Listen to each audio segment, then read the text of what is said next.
Gang, it is I'm Mr. Landis. Distance learning. Here we go. The American Civil War, lesson 7. Dive right into our big question. We have arrived finally at the end of the war. Here's our question. How did attrition warfare bring the war to an end? Here's what we're going to see. Last time we saw total war. Today we're going to see attrition war. Grant's continual pursuit of Lee, despite heavy losses, depleted the Confederate army of men. Lincoln knew this. Grant knew it. To defeat the South, he had to crush the Confederate army.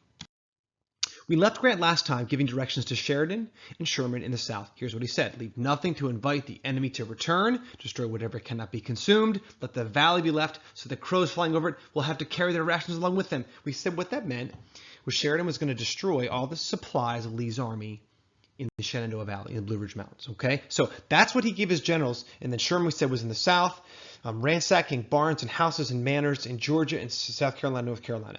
That is to break the spirit of the people. That is to break the ability for the army to fight and feed itself. But to win this war, Grant knows this. He has to crush the Confederate army. That is why he will employ attrition war. And this is why I said back at Gettysburg, the halfway point of the turning point in Gettysburg doesn't mean it's downhill. It means it's going to get worse, but it's an understandable turning point because it's now going to be an offensive war for the North. Here's what Grant said to one of his generals early in the war. The art of war is simple enough. Find out where your enemy is, get at him as soon as you can, strike at him as hard as you can, and keep moving. This is why Grant rises the ranks and why he becomes one of Lincoln's ultimate favorite general, because he actually fights. He fights. In fact, we have this super famous quote. We'll see in a second about that. Grant was always on the offensive, always on the offensive. His only downfall really could be argued that aside from his drunkenness, which was a chronic problem with his alcoholism and his anxiety and his depression, was his inability to think defensively. He always thought offensively, and yet that was a great strength in the Civil War. Now, what is attrition war? Here's a definition. Attrition war is a military strategy in which one side attempts to win a war by wearing down its enemy to the point of collapse through continuous losses in personnel and material. The war will usually be won by the side with greater such resources. Now think, we know who has more men, the North. Who has more supplies, the North. So if you can find a general, like when Lincoln finally did, who understood the cost of war and who was fighting, and would fight even though he was losing people, mathematically, actuarially, what do we know? That the North will win, but they've got to stomach the loss. And that's what no one could do. That's what McClellan couldn't do. No one understood this except for Grant. He's going to do it. I love this quote by Lincoln. Politicians and groups are always trying to get rid of Grant, always trying to get rid of him because he was drunk, and the rumors about his drinking, his alcoholism. And Grant, and there's this great report by one of a guy named Alexander McClure, who writes in his personal letters, where he has this long argument with Lincoln. Get rid of Grant, get rid of Grant, get rid of Grant. And at the end of it, Lincoln, in his amazing style, just listens. And he says, I can't spare this man. He fights. And that is the heart of Grant. That's the heart of Grant. That's the heart of the end of the war. Because now that we have the Army of the Potomac commanded by someone who understands the cost and what it's going to take and who's controlling the large army, implementing total war down south, cutting the knees of the Confederacy, demoralizing the souls of citizens, now he's free to go after the Army of Northern Virginia and Lee, and it will be horrible and terrible. Let me show you how.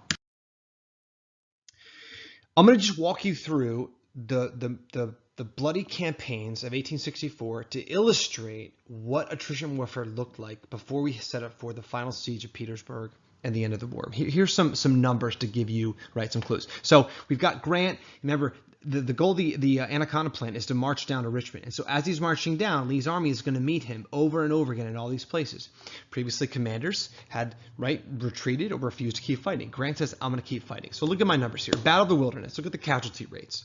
18,000 Union, 11,000. Well, who won? Well, who lost more people? Well, the North. But did they? Remember the numbers. The Confederate army is significantly smaller, and they can't replenish. The North can. Spotsylvania Courthouse, horrible battle. 18,000, 12,000. Again, a significant victory if you're saying victory in terms of casualties. The South, wins. Lee wins. But does he really, North Anna, still Confederate victory, fewer casualties. Tototomy Creek, Union victory in terms of casualties. Cold Harbor, probably the worst and Grant will say this later in his life, that one of the worst charges and decisions he made at Cold Harbor. Lost so many. Look at that, almost 13,000 to 5,000. A horrible, terrible idea, right, for that charge and that attack at Cold Harbor. Here we have Trevilian Station, right? So what does this mean? If you add up these numbers, what am I looking at? I'm looking at a significant, almost a 50% increase, doubling losses in the Union Army. But you got to remember the total number.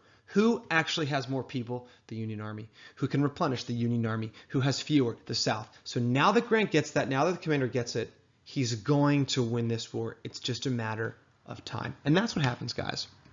Percentage of army loss, look what we have here. Okay.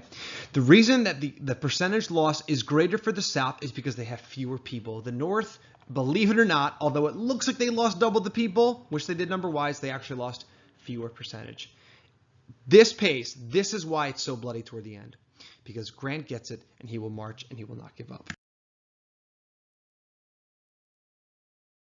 Now you say, Mr. Landis, are you really going to skip the next 9 months, which is the famous siege of Petersburg, right? Grant's basically going to set up these siege lines around Petersburg, and he's going to stretch that all the way to Richmond, and there's this huge railway battle that happens with cannons back and forth, and there's a siege of the city, and finally Petersburg falls, and then Richmond has to retreat, and then Lee's going to retreat here at Appomattox. Say, Mr. Landis, are you really blitzkrieging through all that incredible information? Yes, I have personally walked the battlefields at Petersburg. I have walked the ramparts. I know it. I love it. It's great. We don't have time for that here.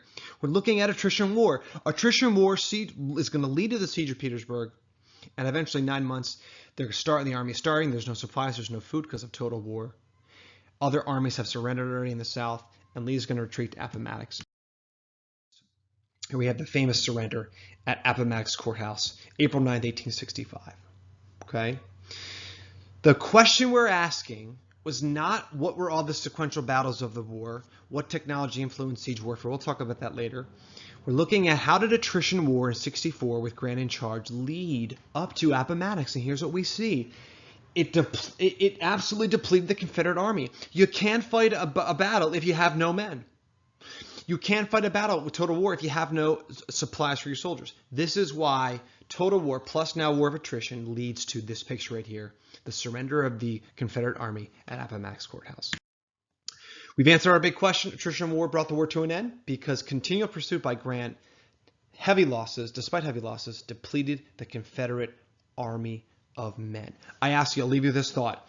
Many people in the North were horrified at the butchery of these battles, and many of them blamed it on Grant. I'll ask you this question. Sherman got this too. If the war is drawn out longer and longer, remember defensive warfare is actually the better part of warfare in this era because of the technology is better for the defense, right? Hide behind ramparts and shoot. Would there have been more losses? Prolonged? Absolutely. Starvation home? Absolutely. So the rough actions by Grant and Sherman in the South appear to be horrible and cruel. I would argue, as many historians would, these actions actually brought the war to a close sooner and therefore led to regrowth faster. I'll see you next time.